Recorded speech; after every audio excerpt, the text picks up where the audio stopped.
The research article came out last year on this, so this is kind of what the basis of the whole topic of the class tonight that we're talking on. So it's kind of exciting. So basically, reorganization and healing. Has anyone even heard this term other than maybe in our office? Okay, so that's good. So we got a lot of new information to go through tonight. So really, what's it about? I guess I'm just going to give a little bit of a brief overview. So really our goal tonight, or not our goals, but basically if you have some sort of issue, some sort of problem, some concern, something shows up in your life, the goal of reorganizational healing is allow you to have the tools and access points into your system so you can more efficiently deal with it. Not only really deal with it, be able to take the problem or whatever the situation is and turn it into growth. So you can actually grow from something that's negative. And that's the whole concept that's behind reorganizational healing. So the other thing too is basically, making healthier choices, healthier lifestyle choices. Everyone kind of knows what they should be doing, but why aren't they doing it? And that's one of the things that reorganizational healing addresses. There can be no doubt that we are witnessing the birth of a powerful method of healing grounded in rigorous scientific fact that will become integral to the future systems of healthcare. So there's too many letters in that, or consonants in that last name for me to appropriately pronounce it, but basically he's the editor-in-chief of the Journal of American Complementary Medicine. So it's something pretty big for them to say. When this journal actually came out, or not this journal, but when this article came out, typically what they try to do is they try to limit it to down to 5 pages, so therefore they can have more articles in there. And what they did was they're just like, this is so groundbreaking, we're going to include absolutely everything that you gave us and include it into the article. So if at the end, if anyone wants to check, we don't have the article here, but I can give you kind of a resource of where to find the article. You can actually download it online for free. So on rare occasions, one can step back and say, wow, that is a really good idea. Now might be that time. Reorganization of healing presents a radically new, big picture view of health and basically health and healthcare that challenges the dominant disease care model of biomedicine. Reorganization of healing, a health change model whose time has come. So this is Robert Blanks. He's also works at this guy works at basically medical school. He's a professor of cell biology and anatomy. So that is another exciting one, basically. So there's a lot of pretty high, important people who are basically saying a lot of important things about this. So the current state of health. So if you've been to any of my classes, if you're in our office, you probably have an idea of where the current state of health is within our country. So some of this might be a little bit of a review, but obviously, we spent $2.4 trillion in 2008 just on healthcare. The thing is the majority of it goes to illness care. It doesn't actually go towards health care. It doesn't actually go towards wellness, things that are actually promoting people to be healthy. We take 65% of the world's medications. We only make about 5% of the population. We know that we should be way healthier than we are, but we're obviously not. And that's one of the things that reorganizational healing addresses is why are we not achieving these levels of health that we need to be achieving.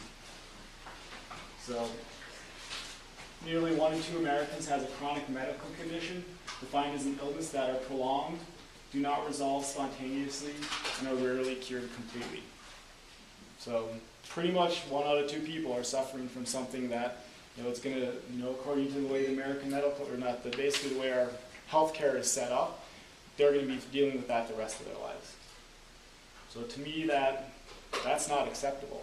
And that's why we do different things in our office, and that's one of the reasons why we're really focusing on this reorganizational healing and allowing people's bodies to change and grow in ways they never did before.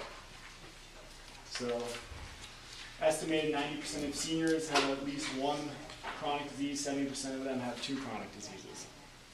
So, that's not a good thing. So, if you're not one of them, you know what the other majority of them are. So, that's not a good thing. So basically, really what does that mean? This stuff is created from our habits, the habits that we choose to do, and it's not only our bad habits. So if you're eating, if you're eating healthy, if you're getting proper exercise, exercise, if you're doing the right things, your body's going to grow, and it's going to, you know, your habits are going to affect your health positively. And then if you're not eating right, you're eating junk food, you're not exercising, you're not sleeping, you have mass quantities of stress, those habits become disease creating. So literally your habits and rituals of today become your anatomy and physiology and your destiny tomorrow. So the existing healthcare model is not enough. You know, obviously, I mean, we've kind of bashed it, you know, in the past. Probably did a little bashing tonight, not a whole lot. But realistically, our goal isn't necessarily to put them down. The goal is to help you understand really where the current model of healthcare is. And it's not that it's a bad thing, because it has its time and place. There's a time that, you know, it can literally save your life. If you get in some sort of accident or injury, you know, have some sort of problem that can literally save your life. It's when it becomes people's constant state of what they're doing and how they're functioning within their life, and that's when it becomes the problem, is when the healthcare that we have, the model now, when that becomes their habits, when that becomes their rituals. So that's where our goal is to change. So we kind of already know this one. This is something that we talk about, but this one's from, this is part of the article from the Reorganizational Healing, basically. The World Health Organization currently ranks us 37th in overall performance. So that's actually where our healthcare system ranks in its performance. 72nd is where it ranks is how healthy we are. So there's 71 other countries whose people who live in that country are healthier than we are. That's not very good. So obviously this is kind of another one. This is one that I just wanted to kind of, we put in there basically. It's a report. Basically just talks about how chiropractic care can save a lot of money in the healthcare system if it's utilized appropriately. So we know what to do. Why is it that we don't really do it? That's kind of the big question. And really, the today is the tomorrow of your yesterdays. Does that make sense to people?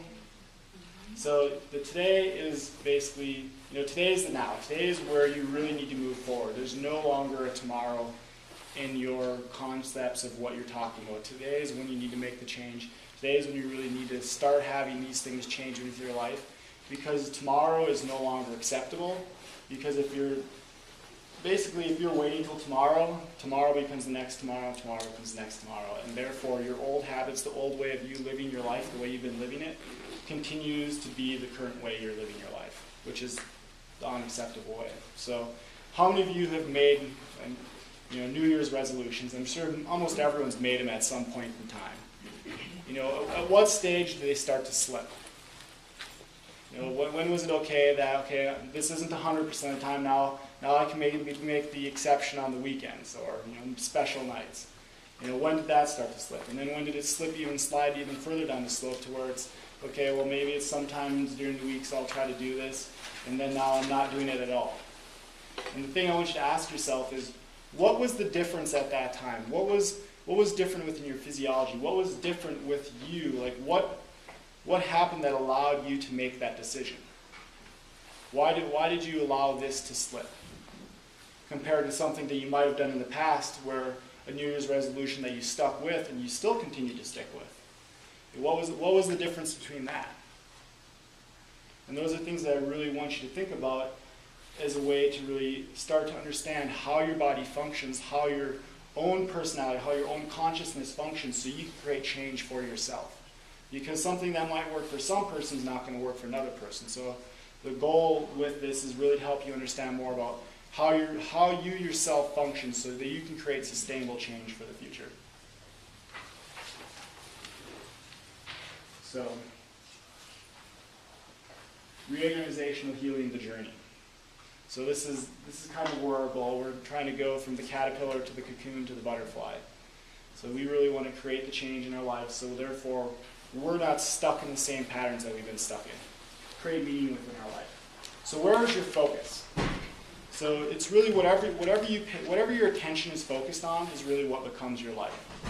So if you're constantly focused on the past is what becomes your life, because you can't go somewhere if your focus and attention isn't that way. If you're constantly looking back, you're never going to be able to get to where you want to go. So with that,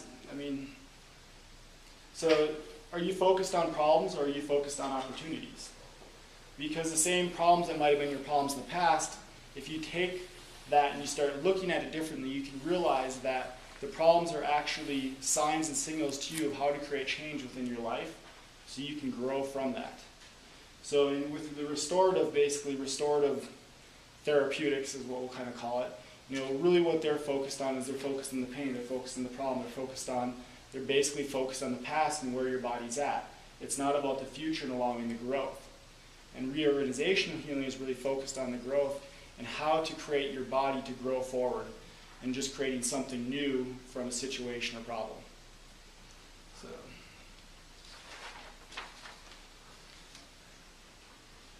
So you ever asked someone what they wanted and all they did was tell you what they don't want? So there's a pretty significant difference between this. And this is one of the things of when you're making affirmations about yourself, how to create the change. But there's a pretty significance between I don't want to be fat and I want to be fit and healthy. I don't want to die, but I want to live. I don't want to be poor, I want to have abundance and prosperity. So you can just keep adding this to pretty much any saying that might be replaying in your head, might be replaying in your life, some situations that might be replaying in your life. And why is it that I keep repeating this cycle and just say, okay, what am I telling myself? So when you take a look at this, it's like I don't want to be poor. There's obviously, just you don't want to be poor, okay, so you're just not in the poverty level. That doesn't mean that you have abundance and prosperity. It's very different. So Napoleon Hill said, anything the mind can conceive and truly believe it can achieve. So I think that's something that we can all take from here and move forward as far as the changes that we need to create within our lives. So, restorative therapeutics, kind of talked about this. Really what their goal is focusing on the past. They're really focused on the symptom, what's going on inside. And just because you're getting rid of something doesn't mean the opposite is true. So if you get rid of pain doesn't mean that somebody's, all of a sudden, just because they're pain-free doesn't mean they're healthy. Just because you get rid of the cancer doesn't mean they're healthy. Just because you cut something off doesn't mean it's healthy.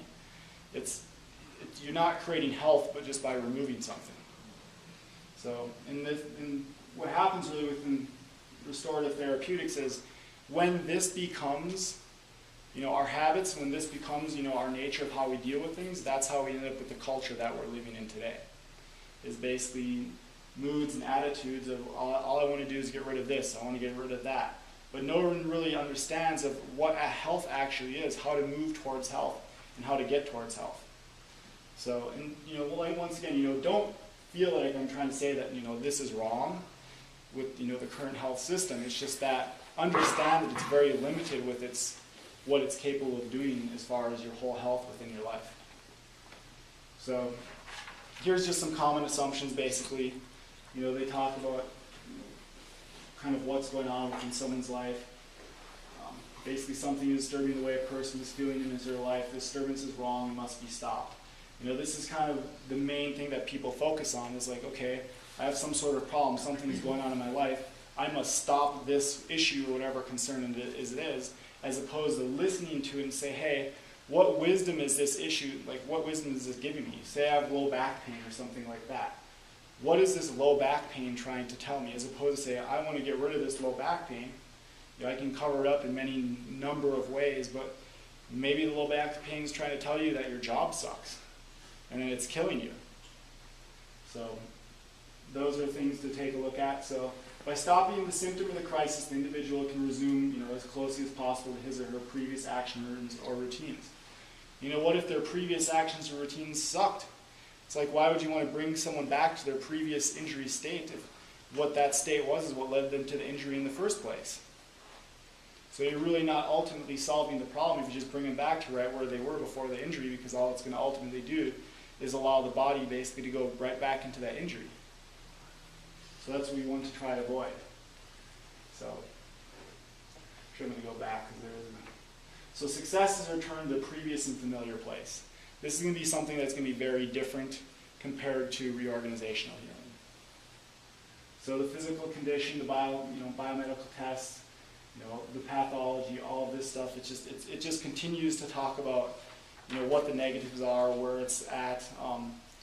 The thing that I just want to talk about is with this, this Kim Yokes, he wrote a paper basically, Diseases of Meanings. And what he talked about is how the disease itself is actually the cure for what's going on in your life and your body, for what created the disease in the first place. So, Say that again. So the disease itself is the cure for the problem that you have going on in your life. So the disease is assigned to you. It's telling you to start waking up, start paying attention to what's going on in your life so you can create the change, as opposed to just trying to shut this off. Because if you just try to keep shutting it off, what's going to happen is the body's just going to keep turning up the signal even more, louder and louder and louder, and it's going to create more chaotic events for you in your life until you start listening, or that you can no longer even physically continue the life that you're living. And hopefully by the time, hopefully that no one has to get to that point to be able to create the change that they need to create in their life. So, basically, prevention and early detection of the condition is important. That's another one. Early prevention and detection, early detection for one isn't prevention. But that's what they talk about. Prevention is basically for them is early detection.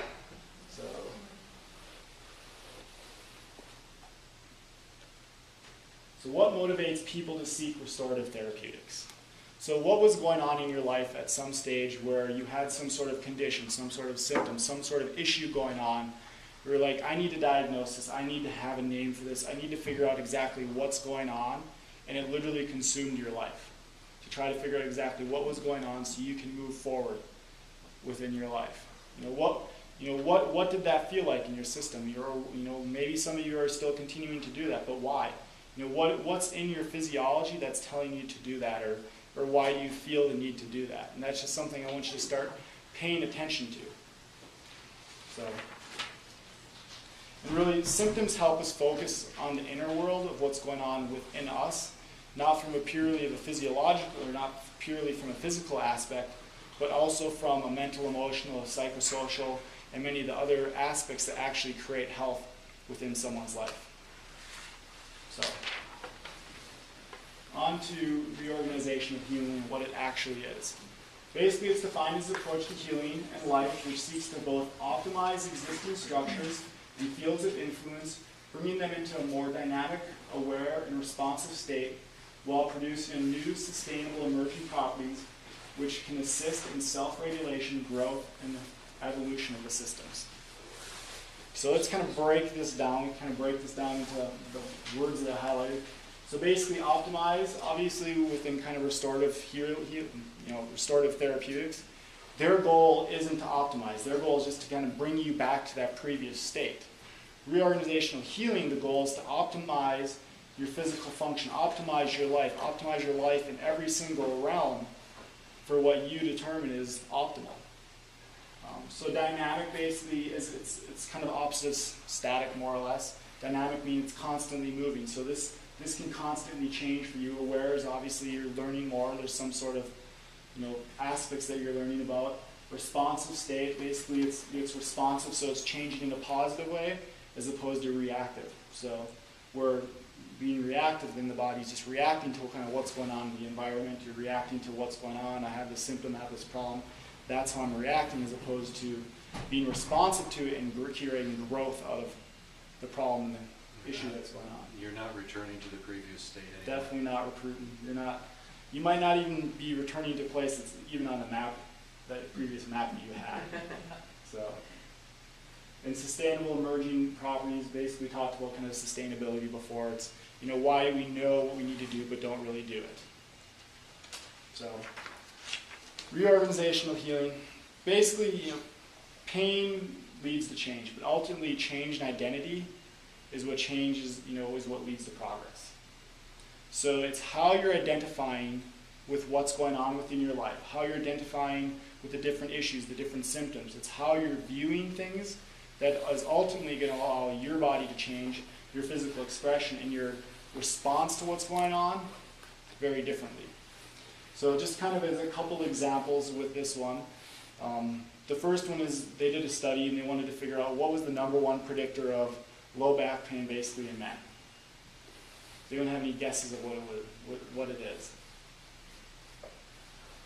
#1 what? So they wanted to figure out why do men have low back pain? Like what's the greatest predictor for low back pain in men? Stress.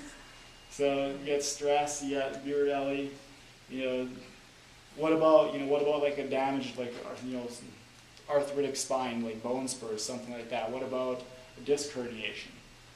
Commonly that's what people think of. They think about some sort of physiological problem. Can I offer another idea? In Oriental information, I do Oriental acupressure, and the low back area represents fear. Mm-hmm. And if it's #1 cause of back situation in men, you look at where society has placed men to be responsible for the family, reproduce, take care, keep life going, and do that daily job, 99 to 100%. Totally, that's all you think about. So did everyone hear that? Is that anywhere on the It's right on. So, and that's what the study showed. And the study showed that basically the #1 predictors were basically money problems and unhappy at work, which is exactly that. You're not feeling like you're good enough to be able to provide for your family. You're not being able to feel like you're good enough for basically the things that you want to do. So the greater determining factors opposed to the physiological, like the physical thing going on in the body, it wasn't that. It was the mental emotional component. That was the greater predictor of what was going on in someone's body. So literally the mental emotional aspects are what changed the structure, which created this pain response within someone's body. So the second example that I want to use, and this is, if anyone's ever read the Healing Myths, Healing Magic book, you've probably read this story. It's the green book that Donald Epstein wrote that we have up front. Sometimes we have some for checkout, but I think they're all checked out right now. On pages 76 and 77, there's a story in there about two towns. They sit right next to each other. Everyone has the same exact, risk factors for cardiovascular disease, as far as how much they eat, the junk that they eat, they smoke, they drink, like all of those risk factors, all of that is exactly the same between the towns. But one town has half the heart attacks, half the heart disease as the other town. So obviously, you kind of want to know what that is. And what they found out is the people in this one town is a group of Italian people, and it was just like kind of this Italian community. And what they did was they always ate meals together. They might bicker, they might fight, but they did it in this social relationship, so they had very strong social ties to their family, to what was going on around them. And what they found out is when these people moved out of this town and out of that relationship, then they ended up with the same heart disease risk as everyone else did. So that shows also then how the social factors can also directly affect physiologically what's going on in your body. So it's, people think it's like in the medical system, they look at it, it's like what's physically going on in your body? Let's take an X-ray, let's take an MRI. But really it's like what's going on in your life that's creating this, because those are ultimately the greater predictors of really what's going on. So here's some common assumptions, underlying reorganization healing. Something is disturbing the way a person is feeling and living his life. The disturbance suggests that a change in the perception or action is necessary in some aspect of the individual's life, although uncomfortable and disruptive of the person living. The symptom is instructive and not an adversary. So what this is saying is, opposed to taking a look at the symptom you're dealing with now, as opposed to looking at something negative, something that's bad, something that's bothering you, take a look at it and just say, hey, what is this trying to tell me?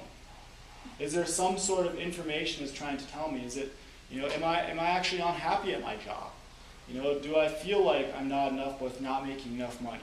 Is there some sort of family issue, some sort of family relationship going on that's not allowing, basically, me to live the life that I'm want to live and innately know that this is the life I'm supposed to live.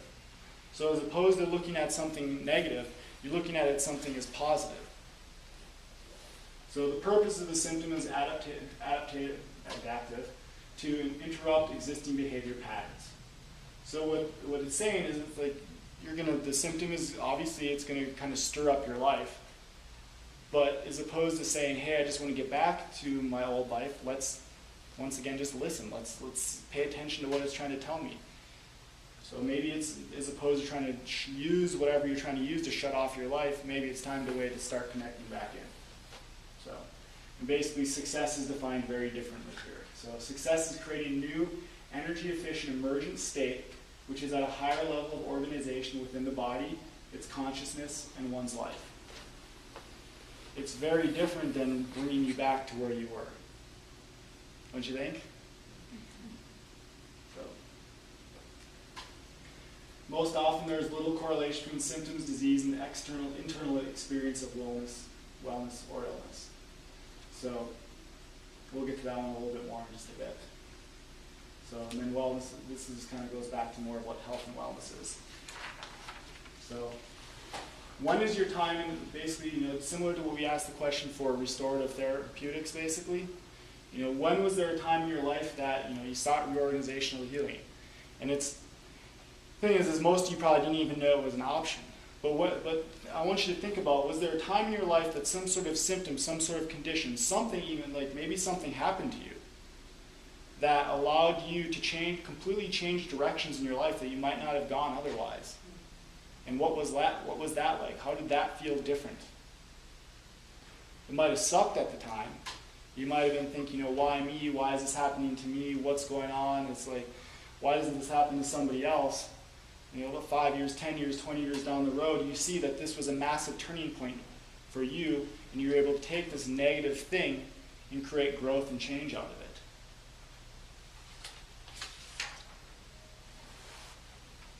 So the triad of change, this is kind of one of the underlying things. This is one of the things that we're going to go through tonight with the underlying principles of the reorganizational healing, because this is kind of some of the stuff that it's based around.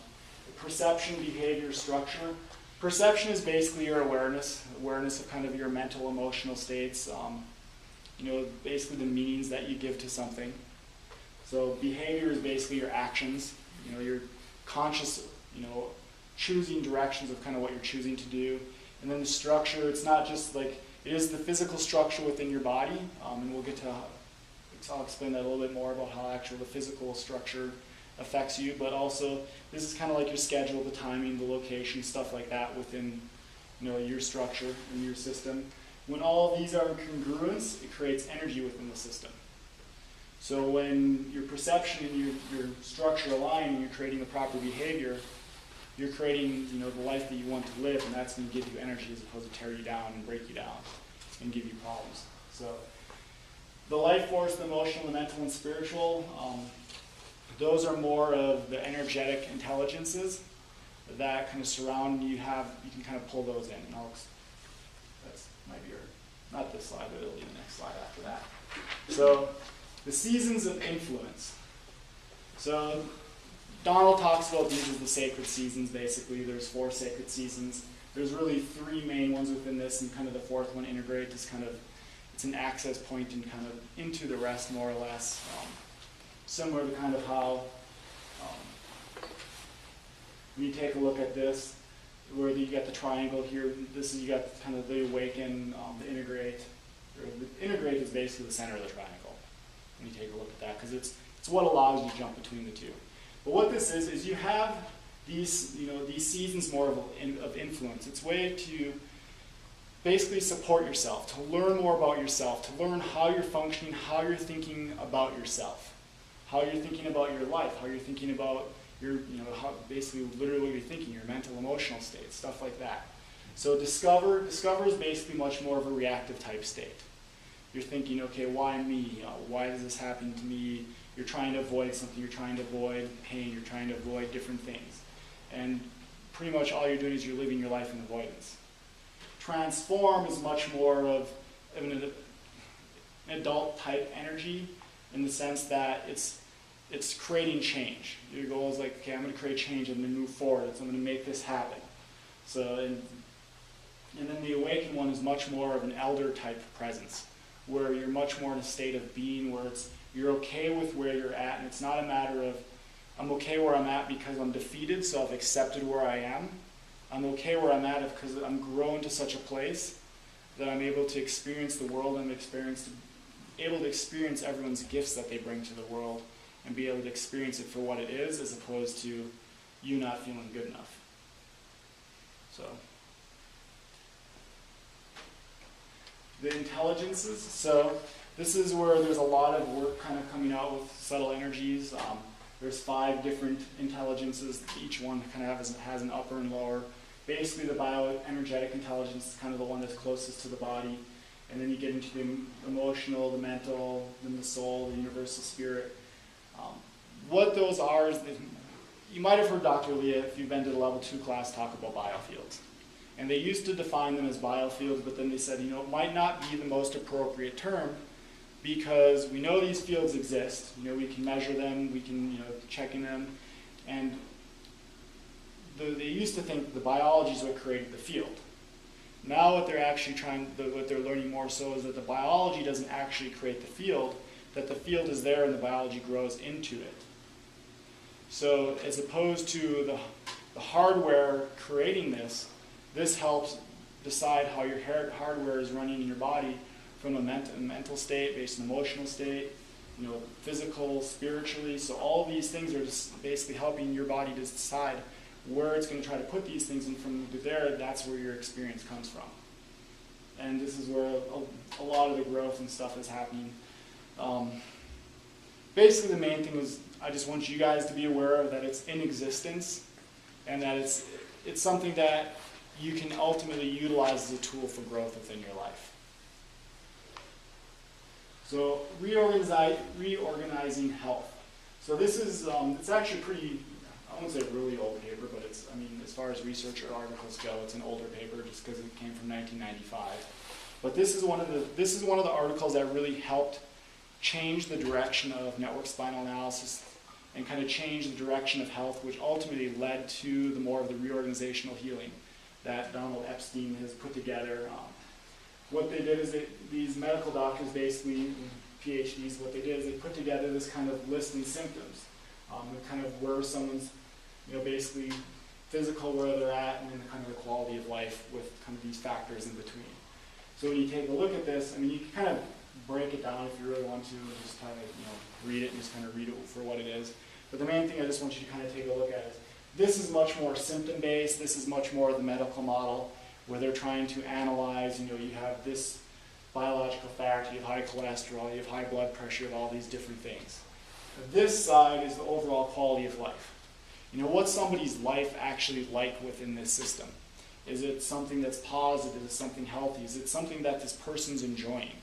And that's what's really led them. It's not what led to the other study, because the other study was kind of in process during this time, but it's what helped them understand of how they need to look at some of the data that they were looking at to be able to see some of the changes that they were seeing within network chiropractic at the time. So, reorganizational healing with basically network spinal analysis care. So, network spinal analysis and the somato-respiratory integration, I'll get to that one in just a second. Both of those were tools that they utilized as a way to basically create the reorganizational healing. It's things that they saw within care, with the changes that they saw in people's lives, how people's lives changed, why certain people's lives changed. And that's what network spinal analysis played a huge factor into that, along with the somato-respiratory integration. So what is network spinal analysis? For those of you who haven't been to the kind of the level 1 and level 2 classes, it's an evidence-based approach to body, wellness and body awareness. We're creating new strategies for a new life. It's gentle touches. Really what you're doing is you're allowing the body to reorganize, utilizing the strategies that it has. You're allowing the body to become more aware of certain things. There are certain times in care where people might tell us, I hurt really bad. And then they they might start to hurt even worse and worse and worse and worse and worse. And what that's doing is the body's turning up the volume. It's saying, hey, I need you to pay attention because something's not congruent within your life. Something's not congruent within your social structure. Something's not congruent with something that's going on that keeps turning up the volume to try to get you to pay attention. And that's what network does, is it keeps turning up that volume because we're trying to get your neurological system to realign and try to get it to be able to grow, and there's something within your life that's stopping that growth.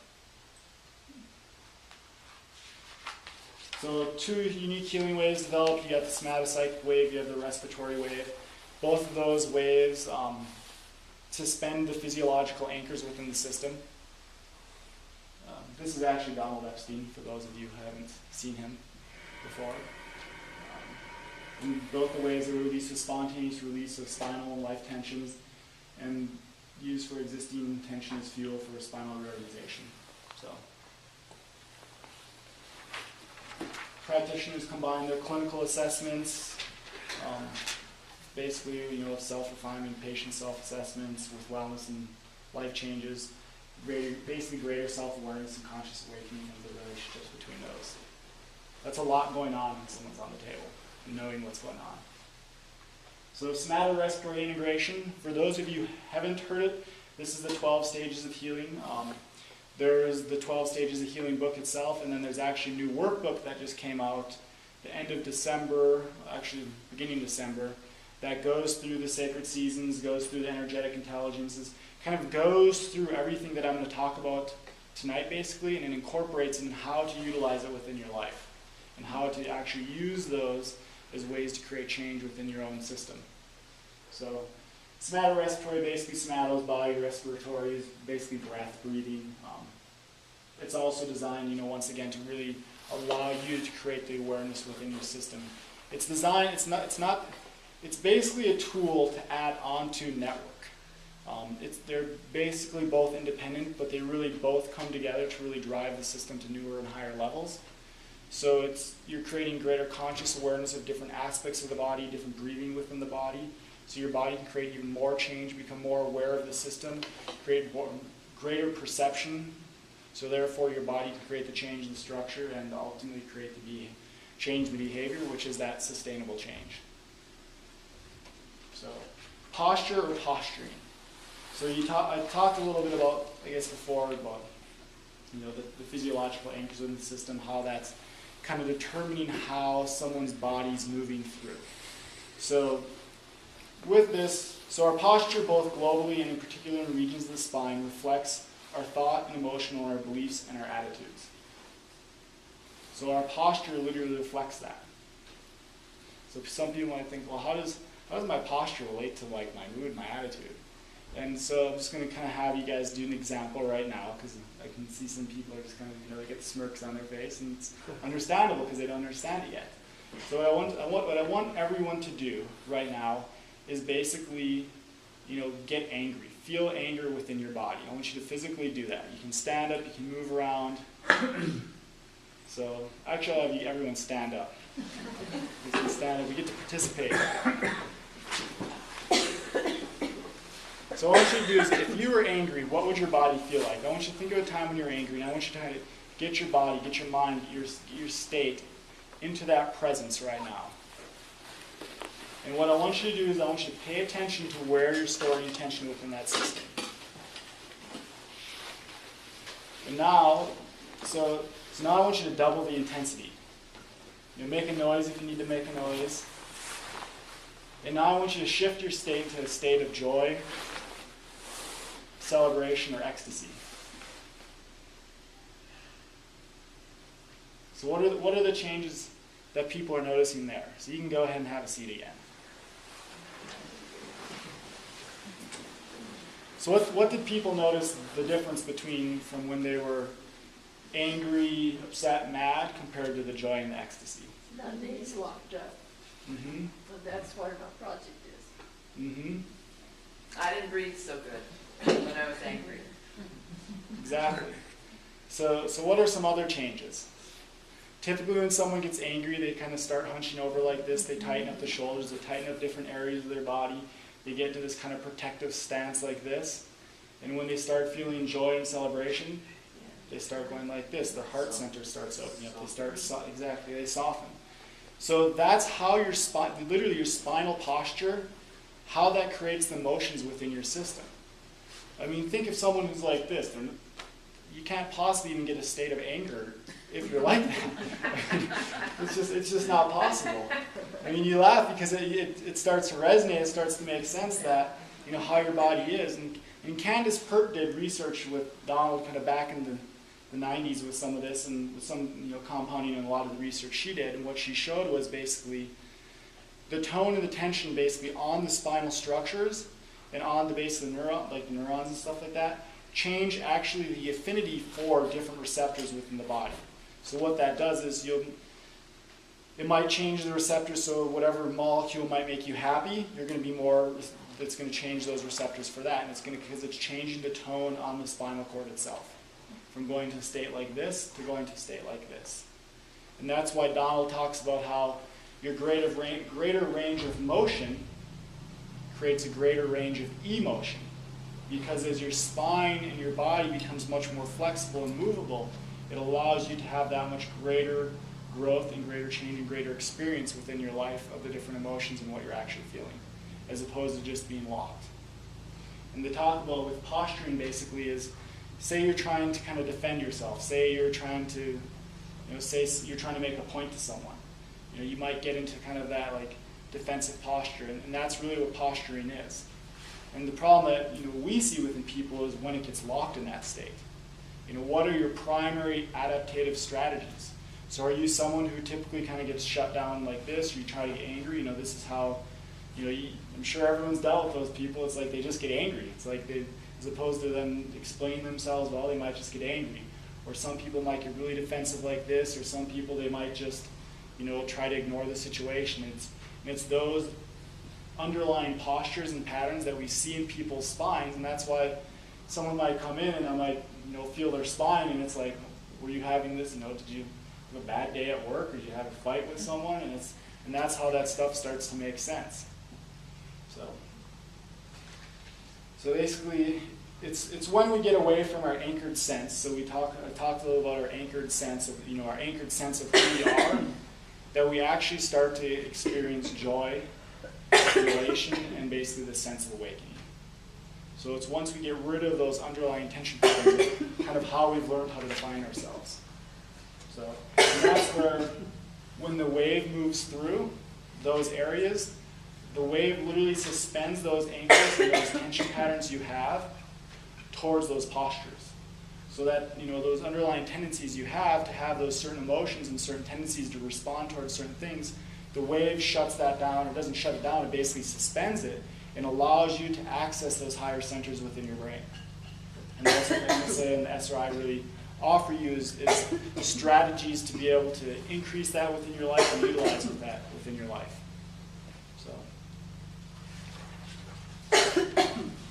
So this is another, basically, Department of Electrical Engineering in the University of Southern California. And then Jean-Pierre is how they pronounce his name. There's way too many consonants in the middle of his name. But anyway, so he was another person. He wrote some. Basically, it's fair to assert that NSA provides some sort of reorganizational healing. And it's basically stating, you know, what the reorganizational healing is basically, it's just, he's basically stating that NSA provides this. So the current research into the wave, the network wave, kind of when they talk about this specifically, is much more the somatopsychic wave. Dynamic mathematical modeling, that's what this Edmund Jean-Pierre, he did a lot of that. What they did was they mathematically mapped it out. So when someone's on the table, they mathematically know how the body's responding because it's reproducible. Not only that, but they know how what's happening in it, so they can mathematically map it out. Not only that, they can mathematically map out what level of care you're in based on your body's response. Because there's certain levels of organization that wave needs to go through, and when it organizes in a certain way, it lets us know, but also now they've mathematically mapped it out, so it's scientifically proven how your body's organizing and responding in new ways that it never did before. Next thing, I guess that's kind of discovering new problem, coordination, spine. Central pattern generator. Basically what there's missing an N in that one, but the central pattern generator, what this is, walking is an example of this, and they think that the wave is actually the second example of this. So even if someone walks, they can basically run through a mathematical formula and be able to identify someone, even with a limp, who that person is. And that's what they're doing within airports and stuff like that, to literally try to identify some of these people. That's what they're looking at, to say, hey, is this something we can utilize to be able to identify, a potential threat and find people. So, but the central pattern generator, basically what they're showing is there's, each wave is kind of unique to each individual, but the wave responds in a very similar fashion, so that way it's mathematically basically able to be mapped out. So, what else? Oh, and the waves, it's basically the wave right now is being studied in, it's actually over 5 different universities right now to be able to determine properties, stuff like that. They're taking a look at it in paraplegics, the paraplegic basically population. What they're finding out is literally the wave, they make a contact distal to the site of the lesion, so basically you broke your neck up here, you're paraplegic, and they make a contact down here. They're literally showing that the signal travels up the spine through the side of the lesion or somehow around it, but the information's getting through there up to the brain and back down. And they've actually shown some people regain slight motor recovery from that too. So people with spinal cord lesions are getting pretty excited because, and it's also kind of changing the way like the neurosciences and the way they look at it, because if that's possible, what's going on, how is that possible? And that's one of the reasons why they're researching it, is because that shouldn't be possible. And they're trying to figure out, is the body communicating in some other way that we don't know that it typically communicates in? Or is the information somehow getting through that lesion, getting through that, the scar tissue that's within that spinal cord? And that's what we're finding out. So this is kind of the study that ultimately led to network spinal analysis. Some of you might have seen it, some of you might not have seen it. This is really what took network chiropractic into network spinal analysis, because what they did was when they took a look at this study, they wanted to find out who did the best, and then who did the worst.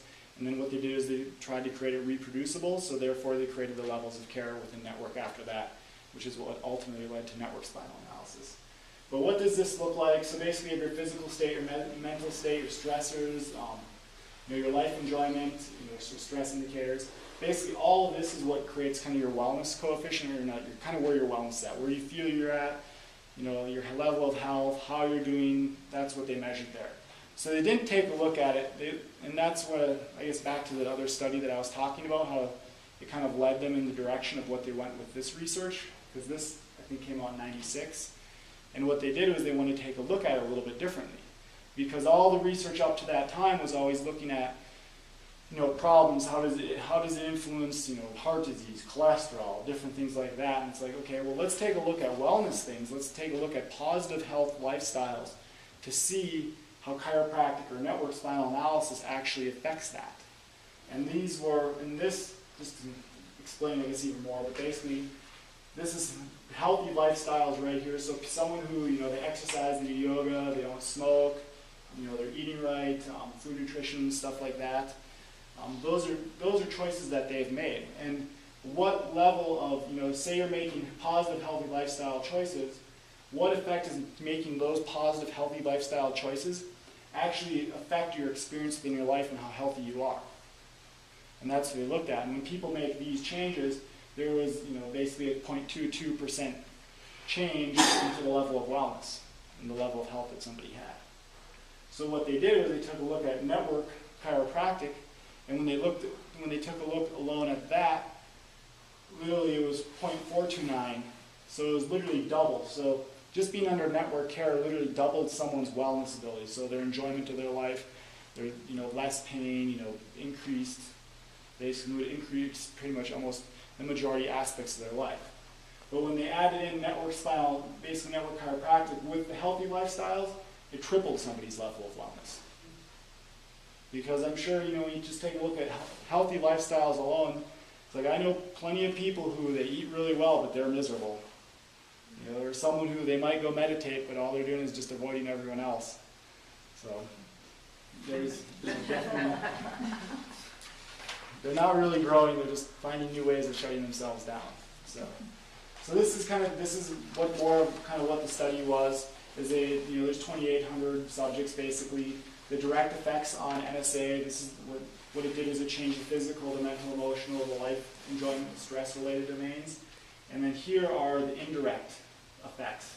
So there was 26% decreased consumption of caffeine, 8% reduction in smoking, increased in many health lifestyle domains, vegetarian diet, 39% increase, 45% increase in vitamins, consumption of organic foods, 46%, 40% increase their exercise, 20% increase Tai Chi and yoga, 48% started meditating, and then 46% increase their relaxation techniques. So that's pretty huge. And that's network chiropractic. That's specific to the type of care that we deliver within this office. So you guys, that's the changes that are happening within your system. So this model is not about finding a new destination on an existing map. It is about building a brand new map of possibilities and incorporating the elements of life with more ease and flexibility. Each individual has a strategy for change and growth. For most of us, it is unconscious and applied in a seemingly random fashion. Through reorganizational healing, we can understand our individual formula, refashion it, and choose a path through which our health and living can evolve. So that's pretty powerful. And what he's talking about when he's talking about understanding our individual formula is understanding basically going back to kind of our underlying patterns that we take a look at within network spinal analysis, understanding how your body relates, understanding how you're relating to pain. Are you avoiding it? Are you trying to get rid of it at all costs? Like, what are those things that you're trying to do so you can understand more of who you are so the changes that you make can be more appropriate. So basically it's about helping people be well and staying well. So being well and staying well is not about avoiding disease. It's very different. What Donald talks about is that he suggests that people who are just, as long as you're concerned about prevention and avoiding disease in his term and basically in his mind, you're still very ill. Because you're not allowing your body to grow and change the way it needs to have the growth and change happen within the system. So what is your focus? Are you just focusing on the pain? Are you just focusing on trying to get rid of the pain? Or are you focusing on the opportunity within the event that's happening? Are you trying to see the growth, the change, the potential of something, or are you just trying to avoid something? What are your standards? Is your standard just kind of like with the New Year's resolution, is just to let it drop out maybe in a couple weeks, 2 weeks? Or is to say, hey, I deserve more than this. I'm going to create this change. I'm going to allow my body to function at a much healthier state, and I'm not going to allow anything less than that for myself because I deserve it. It's a very different standard that everyone deserves to basically hold themselves up to. So what do you want more of in your life? Where do you want to be? Do you want more courage, spontaneity, love, gratitude? Do you want more vitality, humor? Do you want more life-producing things?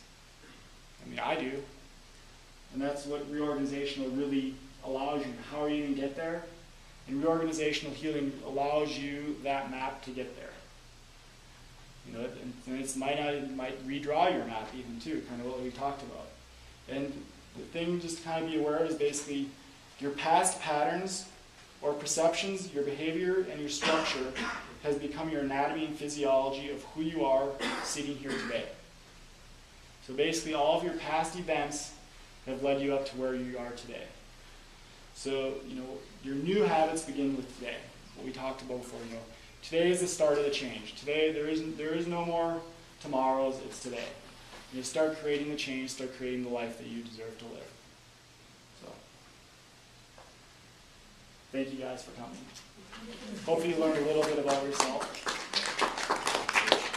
For anyone who does want to explore even more, we definitely have the 12 stages of healing. It's the workbook up front, and it goes a lot more into kind of the hands-on depth of this stuff. So, thank you guys.